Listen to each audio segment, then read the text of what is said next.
हाँ जी, इस सेगमेंट में हम डिस्कस करेंगे कि सब ग्रुप्स क्या होते हैं, ऑर्डर ऑफ एलिमेंट क्या होता है और सब group generated bye an element का मीनिंग क्या है। ठीक है, तो स्टार्ट करते हैं सब ग्रुप की डेफिनेशन। तो अगर आपके पास जी स्टार बी एनी ग्रुप, कोई भी रैंडम ग्रुप पिक कर रहा हूं, ठीक है, तो सब ग्रुप की जो स्टैंडर्ड डेफिनेशन है या किसी भी सब स्ट्रक्चर की जो स्टैंडर्ड डेफिनेशन है कि H जो सबसेट ऑफ G है, तो H is called subgroup of G if H star is a group, जो स्टैंडर्ड डेफिनेशन है। ठीक है, अब इस H स्टार को सब ग्रुप चेक करने के लिए क्या क्या रिक्वायरमेंट है वो डिस्कस कर लेते हैं। तो मुझे क्या चाहिए, H स्टार सब ग्रुप चाहिए या अपने आप में ग्रुप होना चाहिए। ठीक है, तो दैट इज, अब देखिए स्टार जो है वो ऑलरेडी बाइनरी ऑपरेशन है ऑन जी। ठीक है, अब स्टार जी पे बाइनरी ऑपरेशन है, मुझे H स्टार को ग्रुप बनाना है। तो पहली इंफॉर्मेशन मुझे चाहिए star is a binary operation on H चाहिए। ठीक है, अब G में बाइनरी ऑपरेशन है, H में बाइनरी ऑपरेशन है। H कौन है, सबसेट ऑफ G, तो क्या बाइनरी ऑपरेशन होगा, इसका मतलब स्टार फंक्शन होना चाहिए H क्रॉस H से H पे। ठीक है, अब ये अगर मैं A B belongs to H लूंगा, A स्टार B क्या होगा, यहां से देखिए ए बी डेफिनेटली G का एलिमेंट होगा और स्टार G पे बाइनरी ऑपरेशन है, तो A स्टार B G का एलिमेंट तो होगा ही होगा, लेकिन हमें क्या चाहिए, H का एलिमेंट चाहिए। तो यहां से क्या क्लियर हो रहा है, अगर स्टार G पे बाइनरी ऑपरेशन है तो वो जरूरी नहीं है कि सबसेट पे बाइनरी ऑपरेशन हो। फॉर एग्जांपल, अगर मैं G को सेट ऑफ नेचुरल नंबर लेता हूं या G को सेट ऑफ इंटीजर लेता हूं, ठीक है, और A स्टार B डिफाइन कर लेता हूं maximum value of A B और उसमें से 1 सब्ट्रैक्ट कर देते हैं, तो ये कोई इंटीजर नंबर आएगा। 1 सब्ट्रैक्ट करूंगा तो वो भी एक इंटीजर आएगा, तो this star is a binary operation on Z। अगर मैं H इसका सबसेट ले लेता हूं नेचुरल नंबर का, ठीक है, तो A इक्वल टू 1 ले सकता हूं, B इक्वल टू 1 ले सकता हूं, तो A स्टार B क्या आ जाएगा, 0, which does not belongs to N। तो ये जो स्टार है वो G में तो बाइनरी ऑपरेशन है लेकिन H में बाइनरी ऑपरेशन नहीं है। तो आपको जब भी सब ग्रुप चेक करना है तो बाइनरी ऑपरेशन वेरीफाई करना ही पड़ेगा। और बाइनरी ऑपरेशन के लिए अब देखिए A B belongs to H लिया तो A B belongs to G है, तो A स्टार B कोई यूनिक एलिमेंट आएगा क्योंकि स्टार ऑलरेडी G का एलिमेंट है। तो अगर मैं सिर्फ ये प्रूफ कर दूं कि for every A B belongs to H A star B belongs to H, uniqueness की यहाँ रिक्वायरमेंट नहीं है, तो implies star is binary operation on H हो जाएगा क्योंकि A star B already G में यूनिक है। अगर H में बिलोंग करके तो वो एलिमेंट यूनिक मिलेगा ही मिलेगा। ठीक है, तो पहली प्रॉपर्टी आपको ये प्रूफ करनी होती है कि for every A B belongs to H A star B should be belongs to H। तो सब ग्रुप के लिए मेरे को H स्टार को ग्रुप प्रूफ करना है, तो पहली प्रॉपर्टी क्या प्रूफ करनी है, for every A B belongs to H implies A star B जो होना चाहिए वो H में होना चाहिए। डिफरेंट मेथड्स होंगे जो सब ग्रुप को प्रूफ करेगा। अब सेकंड, स्टार क्या होना चाहिए, एसोसिएटिव। अब देखिए हम ऑलरेडी स्टार जो है वो G पे एसोसिएटिव है, तो for every A B belongs to, अगर मैं H लूंगा तो implies A B belongs to, sorry A B C belongs to H लूंगा तो ए बी सी जो है वो G में भी बिलोंग करेंगे, ए बी सी जी में बिलोंग करेंगे। और अगर ए बी सी जी में बिलोंग कर रहे हैं तो ए star B star c already equal है ए स्टार बी स्टार सी के, और अगर ये H के एलिमेंट है तो ऑब्वियसली इक्वल है। तो मुझे सब ग्रुप में कभी भी एसोसिएटिविटी प्रूफ करने की जरूरत नहीं है, और ऐसी प्रॉपर्टी जो लार्जर सेट पे होल्ड करने के बाद सब ग्रुप में प्रूफ या सबसेट पे प्रूफ करने की रिक्वायरमेंट नहीं होगी, that is called operation based property. और ऐसी प्रॉपर्टी जो लार्जर सेट पे होल्ड करे लेकिन सब पे सबसेट पे फिर वेरीफाई करनी पड़े, जैसे बाइनरी ऑपरेशन है, that is called operation based as well as set based property. तो जो एसोसिएटिविटी है it is only operation based property, और जितनी भी ऑपरेशन बेस्ड प्रॉपर्टी हैं वो सब स्ट्रक्चर में हमें प्रूफ करने की जरूरत नहीं होती है। जैसे इसमें एसोसिएटिविटी आ गया, सेम कॉम्यूटेटिविटी आ जाएगा, क्योंकि ए स्टार बी इक्वल टू अगर बी स्टार ए है जी के हर एलिमेंट के लिए तो सबसेट के लिए तो ऑटोमेटिकली ट्रू होगा। तो एसोसिएटिविटी एंड कॉम्यूटेटिविटी जो है वो ऑपरेशन बेस्ड प्रॉपर्टी है, सेट बेस्ड प्रॉपर्टी नहीं है। इसका मतलब क्या है, अगर एक बार लार्जर सेट में ट्रू हो गया तो स्मॉलर में ऑटोमेटिकली ट्रू हो जाएगा। ठीक है, तो यहाँ एसोसिएटिविटी की रिक्वायरमेंट नहीं है सब ग्रुप के लिए। आइडेंटिटी डेफिनेटली प्रूव करना पड़ेगा, तो E बिलोंग्स टू H होना चाहिए, आइडेंटिटी इस सब स्ट्रक्चर में होना चाहिए। ठीक है, उसके बाद हर एलिमेंट का इन्वर्स डेफिनेटली होना चाहिए, implies A inverse belongs to H, क्योंकि लार्जर स्ट्रक्चर में इन्वर्स है तो स्मॉलर में इन्वर्स की गारंटी नहीं है। क्लियर है, तो यहाँ ये 3 प्रॉपर्टी प्रूफ करनी है। तो पहला मेथड हो सकता है कि किसी भी सब ग्रुप को प्रूफ करने का ये प्रोसेस। तो क्या लिखेंगे इसको, अब H को नॉन एम्प्टी लेना पड़ेगा क्योंकि बाइनरी ऑपरेशन बनाना है। तो H अगर non empty subset of G है तो H is a subgroup of G if and only if, पहली condition, for every AB belongs to H implies A star B belongs to H। और exam में basically आप यही use करते हो, जो आपने वन स्टेप टेस्ट बना रखे हैं वो सारे इसमें यूज करने ही पड़ते हैं। ठीक है, वन स्टेप टेस्ट के लिए पहले आप ये शो करते हो, फिर ये शो करते हो और फिर ये शो करते हो। वो कैसे शो करते हो वो अभी आएंगे। ठीक है, वो जस्ट नाम दिया हुआ है, अल्टीमेटली करना यही पड़ेगा आपको एग्जाम में भी। तो हर एलिमेंट के लिए A star B belongs to H implies, sorry, AB belongs to H implies A star B H का मेंबर होना चाहिए, पहला ये property. And identity should be member of the H। Third, for every A belongs to H implies A inverse also H में होना चाहिए। तो then H is a सब ग्रुप। ठीक है,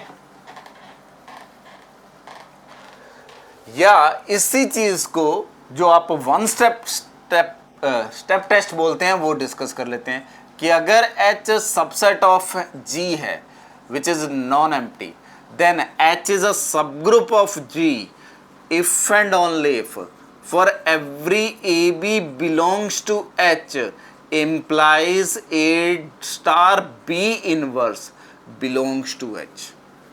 ठीक है, अब इस चीज को मैं यहां से रिलेट कर रहा हूं। पहला H नॉन एम्प्टी है तो H इज नॉन एम्प्टी, तो implies A belongs to H होगा, और मैं B को भी A ले लेता हूं, वो भी H का एलिमेंट है। ठीक है, और ये क्या कह रहा है, हर AB बिलोंग्स टू H के लिए हमें क्या दिया हुआ है, A स्टार A इनवर्स, और A स्टार A इनवर्स क्या आएगा, G का एलिमेंट, वो H में है। तो यहां से क्या प्रूफ हुआ है, H अगर नॉन एम्प्टी है तो डेफिनेटली इसमें आइडेंटिटी जरूर जाएगा अगर ये प्रॉपर्टी होल्ड कर रहा है। ठीक है, अब E बिलोंग्स टू H हो गया, A बिलोंग्स टू H है, फिर ये प्रॉपर्टी लगा दो, implies E star A inverse, वो क्या आएगा, A इनवर्स G में, लेकिन ये कहाँ जा रहा है, H में। तो हर एलिमेंट का इनवर्स आ गया, ये प्रूफ हो गया। पहले ये प्रूफ किया फिर ये प्रूफ किया। अब आपके पास A बिलोंग्स टू H के लिए A inverse belongs to H proof हो गया। अब कोई भी AB बिलोंग्स टू H ले लो, implies B inverse belongs to H होगा, और A बिलोंग्स टू H है, B inverse belongs to H है, तो A star B inverse whole inverse वो क्या आ जाएगा, A स्टार B आ जाएगा, बिलोंग्स टू H हो गया। तो बाइनरी ऑपरेशन भी प्रूफ हो गया। तो अल्टीमेटली किया क्या, पहले ये प्रूफ करा, फिर ये प्रूफ करा, और फिर ये प्रूफ करा। तो एक्चुअल में जो वन स्टेप टेस्ट है उसमें आप यही 3 प्रॉपर्टी प्रूफ करते हैं। ठीक है, क्योंकि यहाँ B इनवर्स की बात कर रहे हो, तो B इनवर्स जब तक डिफाइन नहीं करेंगे H में होगा तो A स्टार B का मीनिंग कैसे आएगा। ठीक है, तो इसलिए इसको वन स्टेप टेस्ट बोला जाता है। अल्टीमेटली हमें यही 3 चीजें प्रूफ करनी पड़ती हैं। तो H is a subgroup of G if and only if this property holds. ठीक है, बस थोड़ी सी कैलकुलेशन इजी हो जाती है, डायरेक्टली हम इसको यूज कर सकते हैं। क्लियर है? अब इसको कुछ एग्जांपल्स पे अप्लाई कर लेते हैं। जैसे G मेरे पास सेट ऑफ ऑल फंक्शंस है from real line to real line. F is function,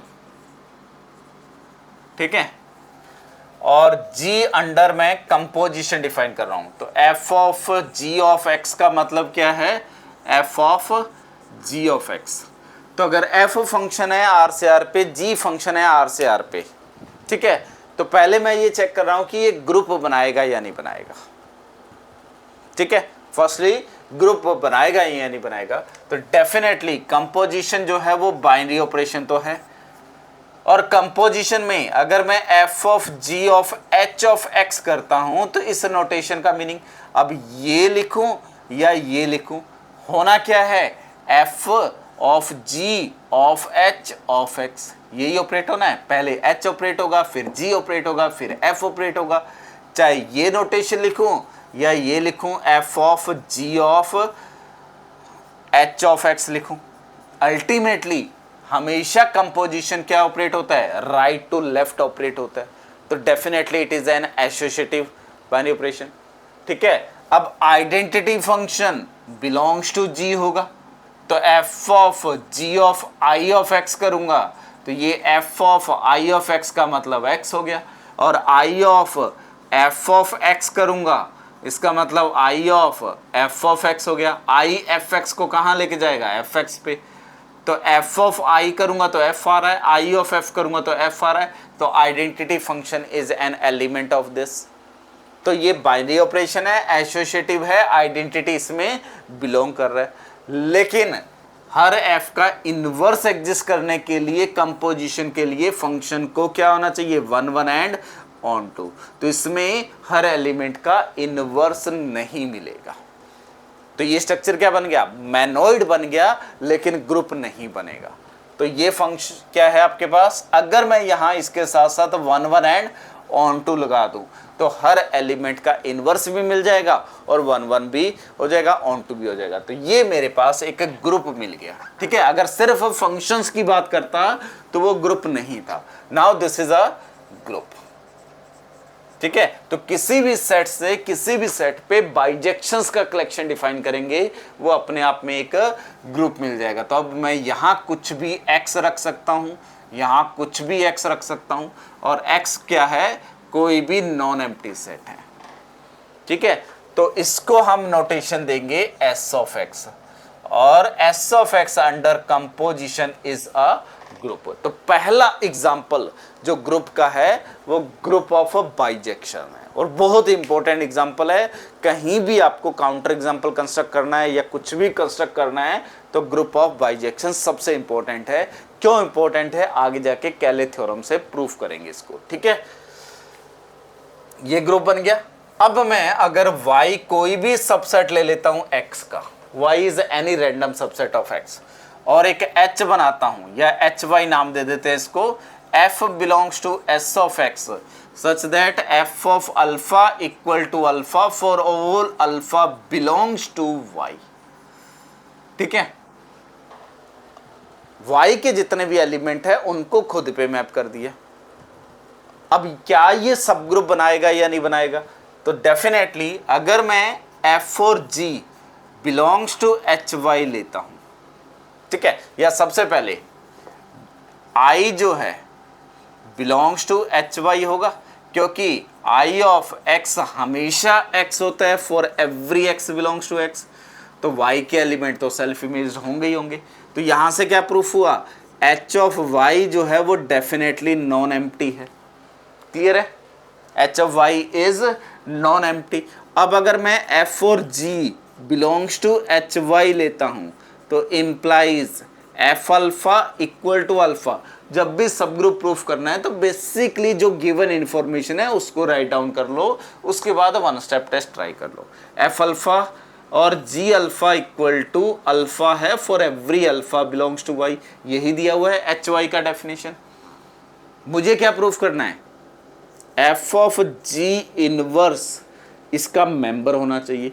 तो मैं यहां से अगर ये लिखता हूं तो g inverse of alpha, both side g का इनवर्स ऑपरेट कर दो, इक्वल टू अल्फा आएगा for every alpha belongs to Y. तो यहां से डेफिनेटली प्रूफ हो गया g inverse belongs to H Y.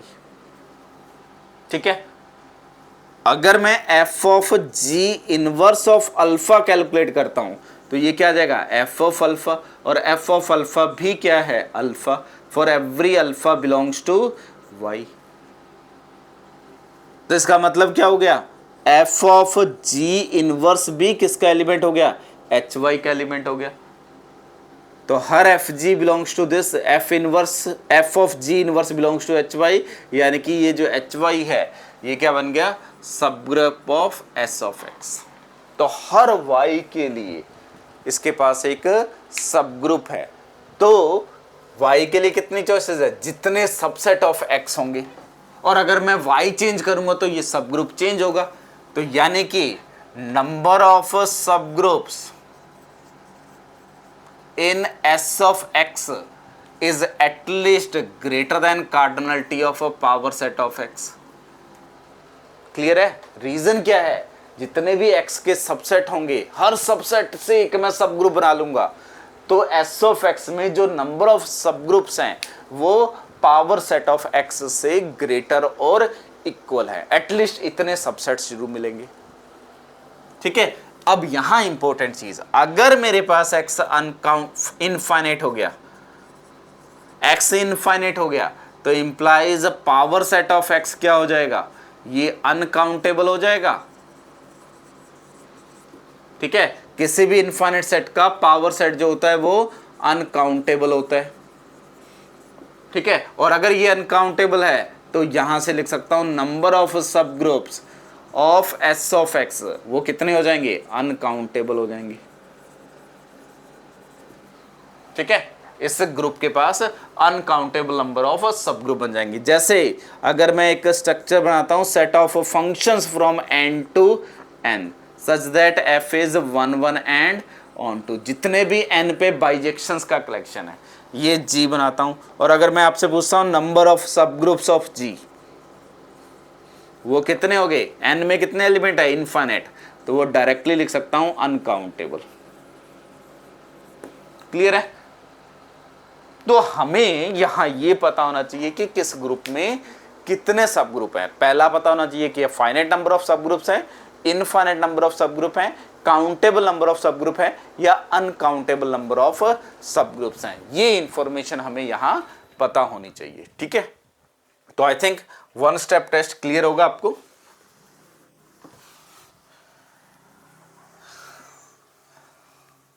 इसी टाइप से एक और एग्जांपल कंसीडर कर लेता हूं। अगर मैं कोई भी एक x पिक करता हूं जो x कोई भी सेट है, be any set, last case में नॉन एम्प्टी था। ठीक है, और g ऑफ x डिफाइन कर सकता हूं which is a power set of x with symmetric difference. यहां सिमेट्रिक डिफरेंस का क्या मीनिंग होता है, अगर a और b belongs to g of x लेता हूं तो a सिमेट्रिक डिफरेंस b का मतलब है a union b minus a intersection b। ठीक है, अगर इसको वेन डायग्राम से देखेंगे तो सिमेट्रिक डिफरेंस का मतलब होता है a यूनियन b, a और b का यूनियन लेना है और उसमें से जो इंटरसेक्शन वाले एलिमेंट है वो रिमूव करने हैं।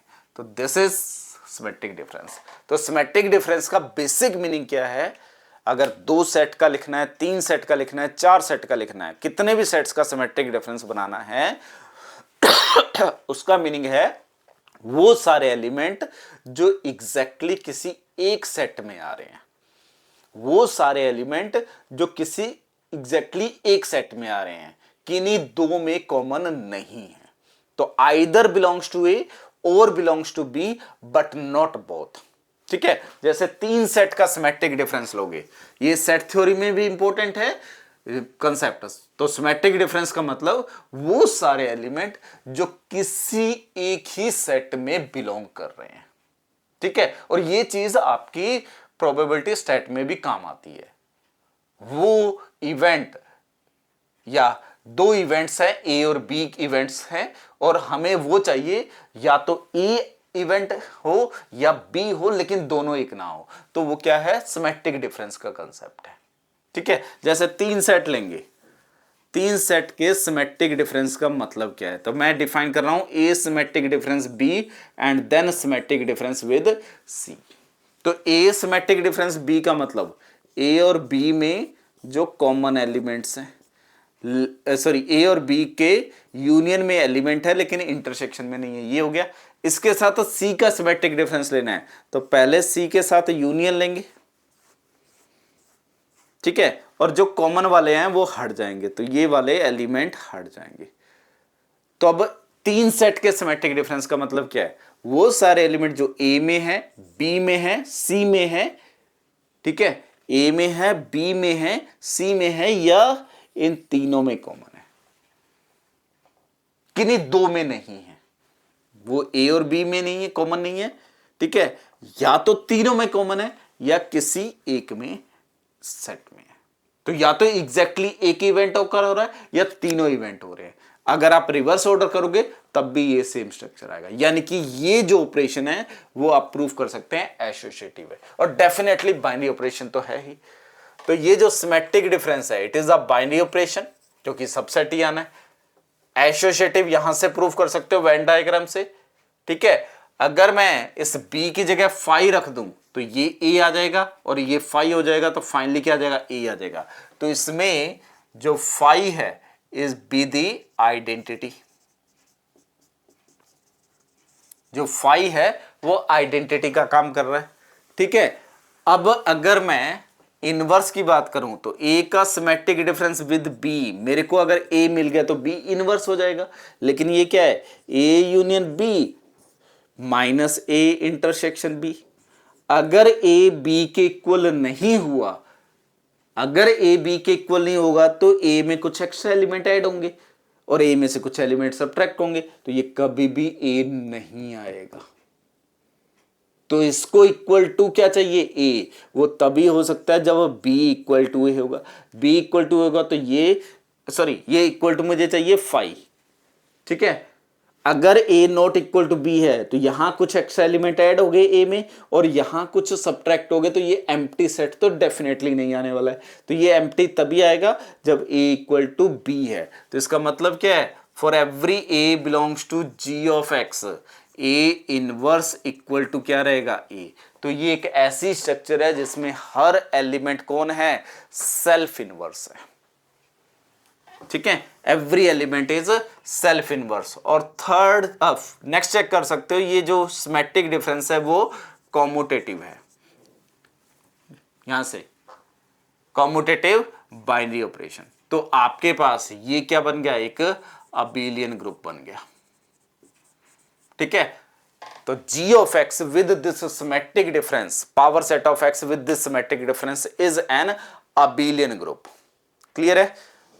अब इस ग्रुप में कितने एलिमेंट है, जितने पावर सेट ऑफ x में एलिमेंट है। अब x इनफाइनाइट हो गया तो अनकाउंटेबल ऑर्डर का हो गया, x फाइनाइट है तो ये फाइनाइट ऑर्डर का ग्रुप मिल गया।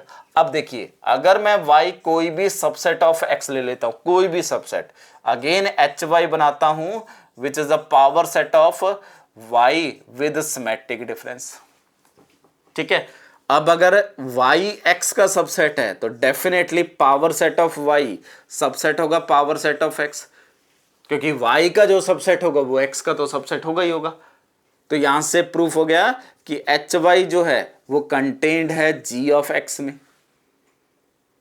और किसी भी सेट का जो पावर सेट है वो कभी भी एम्प्टी होता नहीं है, क्योंकि इसमें फाई जो एम्प्टी सेट है वो hy में हमेशा बिलोंग करेगा, ठीक है। अब अगर मैं a और b बिलोंग्स टू hy लेता हूं, a और b hy के मेंबर ले रहा हूं, तो a और b subset of basically y है, तो एसिमेट्रिक डिफरेंस बी वो भी सबसेट ऑफ वाई होगा, क्योंकि दो सेट का यूनियन, अगर दोनों y के सबसेट है तो यूनियन भी सबसेट है, इंटरसेक्शन भी सबसेट है, डिफरेंस भी सबसेट होगा, तो ये इसका सबसेट हो गया।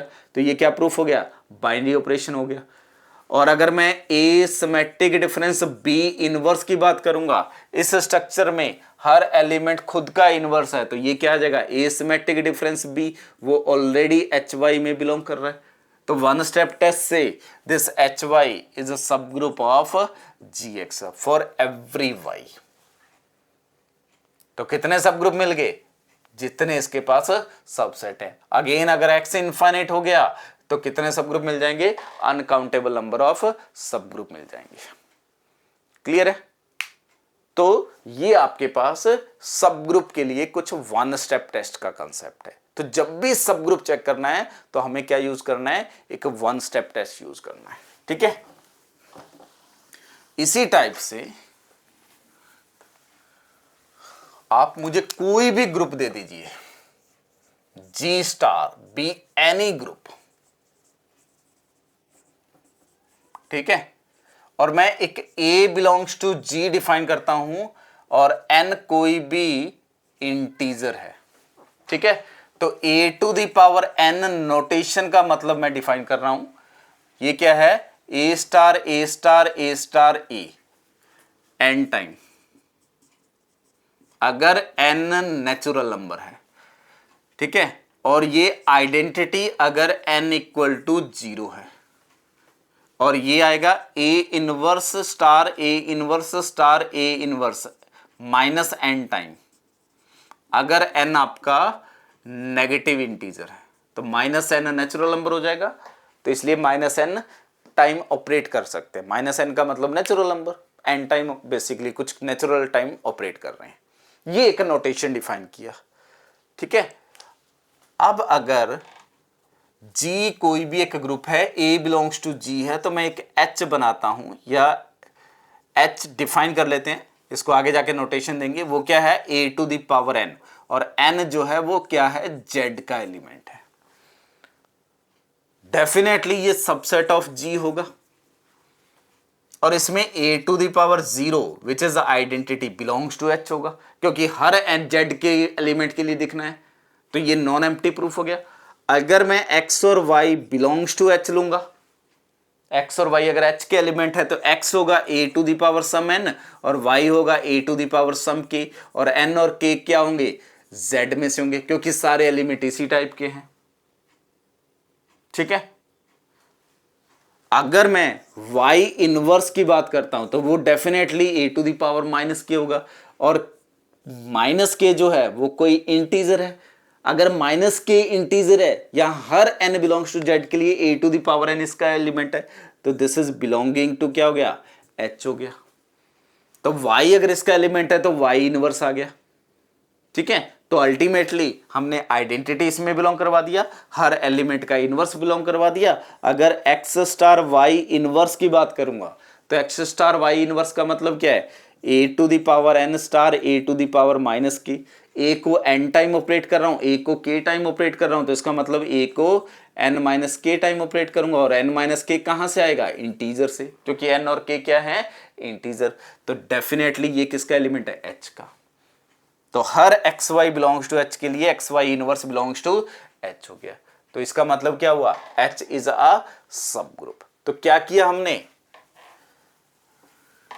जी कोई भी ग्रुप है, then for every A belongs to G, अगर मैं एक एच बनाता हूं which is a to the power n, n belongs to Z, this is a subgroup of जी। ये सब ग्रुप ऑफ जी होगा। और इसमें एलिमेंट कैसे आ रहे हैं? a to the power 0, a to the power 1, a square and so on, a inverse, a minus 2 and so on, ये elements हैं। तो सारे एलिमेंट a की पावर में है, तो this is called subgroup और cyclic subgroup generated by a। तो this is called a cyclic subgroup generated by a। Clear है? और इसी को एक नोटेशन दिया जाता है, और नोटेशन दिया जाता है ये, and this A is called generator off H. ठीक है, तो अगर कोई भी एलिमेंट, कोई भी सब ग्रुप जिसमें हर एलिमेंट किसी एक फिक्स एलिमेंट की पावर की फॉर्म में आ जाए तो उसको हम बोलते हैं साइक्लिक सब ग्रुप। और अगर यही ग्रुप हो जाए खुद तो उसको बोलेंगे साइक्लिक ग्रुप। अगर ये H इक्वल टू G बन जाए तो G is called cyclic group generated by E। ठीक है, बाकी साइक्लिक ग्रुप की प्रॉपर्टी आगे जाके डिस्कस करेंगे। तो हमने किया क्या, G स्टार कोई भी ग्रुप है, उसका कोई भी एक एलिमेंट लेंगे तो उससे एक सब ग्रुप जनरेट हो जाएगा। तो in every group every element generates अ सब ग्रुप। तो यहां क्या लिख सकते हैं, in every group every element generates a subgroup. और यहीं से हम ये कह सकते हैं कि अगर ग्रुप में इनफाइनाइट एलिमेंट है तो हर एलिमेंट से एक सब ग्रुप जनरेट होगा और इसमें से कुछ सब ग्रुप हो सकते हैं जो सेम हो। ठीक है, क्योंकि ए यूज करूं या ए इनवर्स यूज करूं, एन कहां से आ रहा है, जेड से, तो अगर मैं -n लिखूंगा तो वो भी सारे एलिमेंट यही आएंगे। तो ए और -a से सेम ग्रुप जनरेट होता है।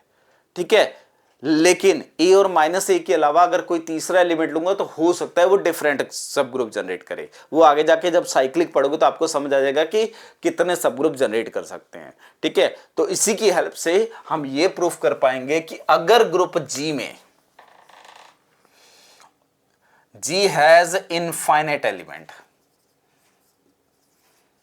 यानी कि जिसको क्या बोलते हैं, ऑर्डर ऑफ G।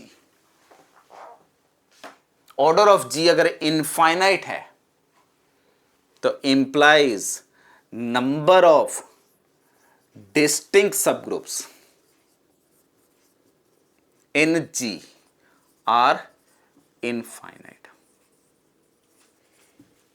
ठीक है, अगर G में इनफाइनाइट एलिमेंट है तो G के पास डिस्टिंक्ट सब ग्रुप कितने होंगे, इनफाइनाइट होंगे। इसी टाइप से G अगर मेरे पास अनकाउंटेबल है,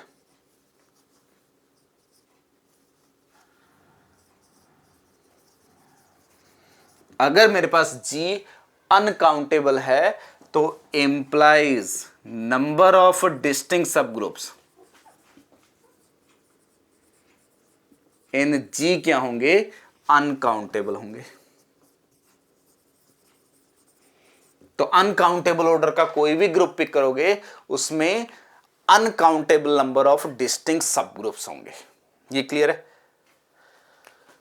अगर G फाइनाइट है तो ये मैं आगे जाके प्रूफ करूंगा कि इसके पास नंबर ऑफ डिस्टिंक्ट सब ग्रुप कितने होंगे, नंबर ऑफ डिस्टिंक्ट सब ग्रुप्स हमेशा आर फाइनाइट।